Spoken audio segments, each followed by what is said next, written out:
What's going on, guys? Welcome back to the channel. We're sitting on the balcony right now, and chances are you're watching this, you're feeling stuck, unmotivated, you feel like giving up because you don't know what to do. Maybe you're feeling overwhelmed, but you feel like waving the white flag or throwing in the towel. And I'm talking to you right now to tell you that I have been there before, and I did get out of that. I didn't quit.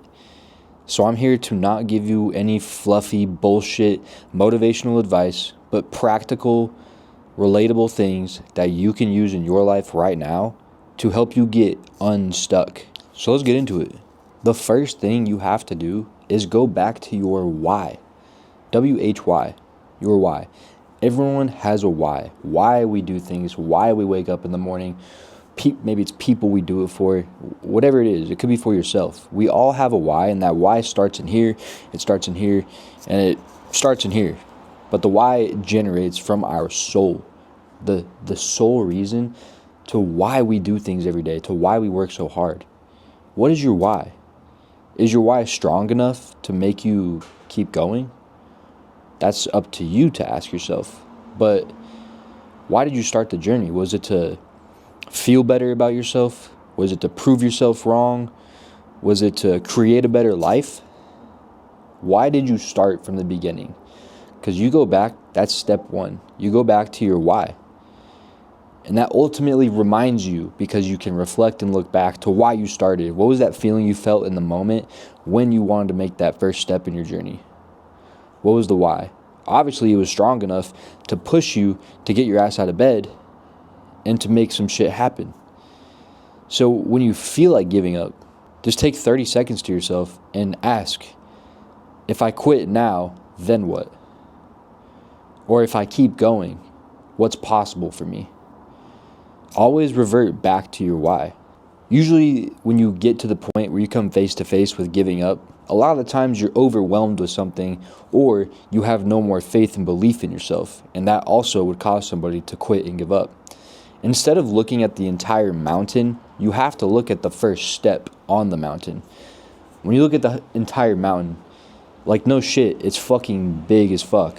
Like, how are you going to know how hard it is to get to the top? Obviously, you're like, fuck, dude, that's a lot. That's a long way up. It's gonna suck. Like, you already know how bad it's gonna suck, but you don't know everything along the way. You don't know each step you take to get to the top of the mountain on what that brings to the table for you. Stop looking at the whole mountain and look at the first step to the mountain. If it's fitness, it starts with just putting your clothes on, getting ready to go for that run, getting ready to go kill a workout when you don't feel like it. A lot of the time, people quit because they don't see progress or results that they want, but they're only giving themselves 1 to 2 months, and then they just throw it away. It takes time and patience and consistency. Good things come to those who wait. And I swear to God by that. If it's a project, set a 5-minute timer to get ready to do it. Anytime I do any kind of work, I always have a timer next to me, and I wind it up. I put it to how many minutes I want to work for. Let's say it's 30. Boom, slap it, and I do it. It helps me stay proactive instead of being like, oh, fuck, I don't want to do this, because I know I'm going to want to give up and push it to the side and procrastinate, and nothing good comes from procrastination. Small wins create tons of momentum. So if you just keep stacking these small daily wins throughout your mornings, your day, your evenings, this will create momentum into the following day, into the rest of your week, into your weekends. All your wins don't have to be so big and overwhelming. Start with small wins and keep stacking them day by day, and eventually they'll add up. One of the biggest things, too, that holds a lot of people back, that frustrates a lot of people into giving up, we'll call it, quitting, is your environment. Look at what you surround yourself by each and every day. What kind of friends do you have?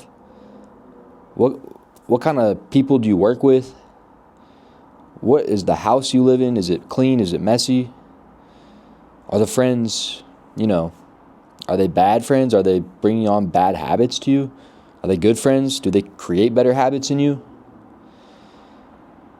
Because I always swear by this saying that I've heard, if you hang around 5 drunk people, you're going to be the 6th drunk person. But if you hang around 5 millionaires, you're going to be the sixth millionaire. Your environment means everything. Are you hanging around lazy people that have no goals and aspirations in their life, that don't give a fuck about anything? Or are you hanging around people that work on their mental and physical habits every single day, have goals, and are trying to make a better life for themselves and their friends and their family around them? It's as easy as switching up your environment. It sucks to say this, but a lot of time you grow up, you have 20 fucking friends. By the end of when you start to learn more about yourself and who you want to be, you're only going to end up with friends that you can count on your hand. And those are going to be the ones that mean the most to you. Those are going to be the ones that have been building the good habits, that have been a good influence on you, and that, you look to them for inspiration, they look to you for inspiration, and you guys can build off each other. But changing your environment is literally everything. If you're stuck and you need to clear your head, go for a 5-minute walk. Well, that's too quick, but go for a 10 to 30-minute walk. Change the environment. If you're working in the same place all the time, try to switch it up if you can. If you're working out at the same gym all the time, it gets boring. Go to another gym. Try it out. We get stuck and stagnant in living this same lifestyle, and it becomes a same routine over and over, and it might get kind of boring. And these are all normal things. And it's okay to switch it up. When you switch it up, you get like a new kind of feeling of dopamine. Like, all right, this is good. This is just what I needed. And then it gets you right back on track. Another big thing is you need to stop relying on motivation. Do you think David Goggins wakes up with all this extreme motivation every single morning?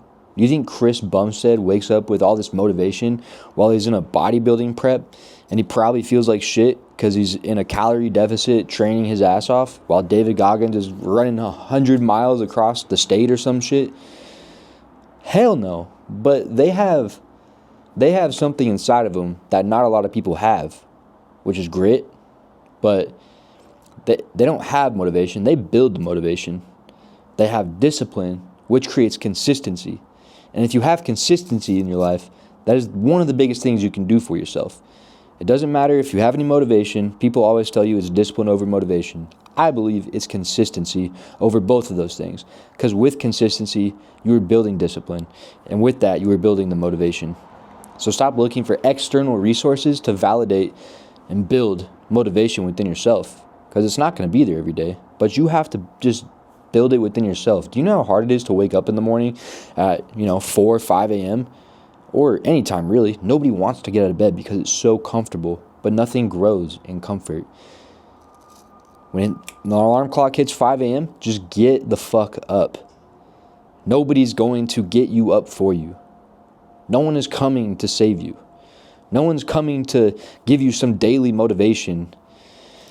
And it's sure as hell not going to come from your dopamine fiend in the morning, scrolling on TikTok or Instagram, trying to find some motivational reel that's going to get your ass out of bed or get your ass working towards your goals. You got to think about it like this. What's one good habit that you can build and stick to every single day, even on your worst day? Mine is my morning routine. I fall back on my morning routine like it's my bread and butter. It's what gets me through each day. No matter the good days that I have, no matter the bad days, the morning routine is the one thing that I'm taking care of myself and my mental health and my physical health. And no matter how bad I'm feeling in the moment, after the morning routine, I feel extremely fucking great. I feel grateful. I'm in a more of a flow state position because I just woke up and I started doing all these things for myself. Whether it was wake up, I hit the push-ups till failure every morning. I take cold exposure, which is either a face bath or an ice bath. I drink 32 ounces of lemon and salt water to give electrolytes back to my body. And these things, and then I read and journal, whatever it is. I do both sometimes, but I'll read for like 10 pages or read a chapter. I'll journal, just like throw down shit that's on my head, do a little like brain dump, or I'll write my goals down. Whatever I'm kind of feeling that I need to put pen to paper on. But these things are things you can stick to and rely on that are going to keep you consistent. And it has something for you to look forward to every single morning. So it definitely helps, in my defense, to not fucking give up. And talk to your future self. Look at yourself 6 months from now, or even 90 days from now. And we already talked about this, whether it's fitness, whether it's like a business, Whatever it is that you want to compete in, lifestyle-wise, whatever it is that you want to do for yourself, look at your future self down the road. If I grind for this many days, where can I get? How far can I go? What can I actually accomplish? You're not dedicating these days and actually putting it all in together. You're not going all in on yourself. It's so easy to talk and say you're going to do something. It's so easy to talk about it. It really is. Actions speak louder than words every single time. But you have to want to do it for your future self. I have so many goals that I want to accomplish within the next 6 months, but nobody's going to get me there except myself. So I can't just give up and rot. Every time I think about giving up, I revert back to my why, and I look into my future. What can I do today that's going to make a difference a month from now, 2 months from now, three months from now? Your future self is always watching you. Give them a reason to be proud of you. I know it's hard, and I know you feel like you can't do it, but hopefully right now at the end of this video, I hope that you know that you can do it, because life is hard and life sucks. But if everything was easy, what good would that be? Life gets hard because it's challenging you. It's testing you. It's breaking your actual limits to see if you can go beyond your limits. You can climb the fucking mountain and get to the top, but it's up to you if you choose to keep going. You walk the walk. You talk the talk. You just have to take action now. And if you've already made it this far, you can make it 10 times further. You just have to keep going. I never thought that I could get to where I wanted to be because I didn't believe in myself. I never had ultimate faith in myself because I always talked and said, there's no way I'm going to do this. There's no way I'm going to do that. But you can't talk to yourself like that. You have to tell yourself, I know I'm going to do that. I am going to do that. You have to be delusional that you're going to achieve and accomplish whatever it is that you want. Whatever it is that you want, whatever your lifestyle profounds to, you can do it, and you can get through anything, and you can make it to the top. This life is really crazy because you are actually the creator of your own reality. You can do anything that you could dream of. If you can think it and dream it and see it and you believe it, you can literally do anything in this life. But it all comes down to you. If this video helped you out, let me know. I want to hear about your story, but give it a like, give it a share, subscribe if you aren't subscribing. And if you liked videos like this, let me know. But I'll see y'all in the next one. I appreciate you guys.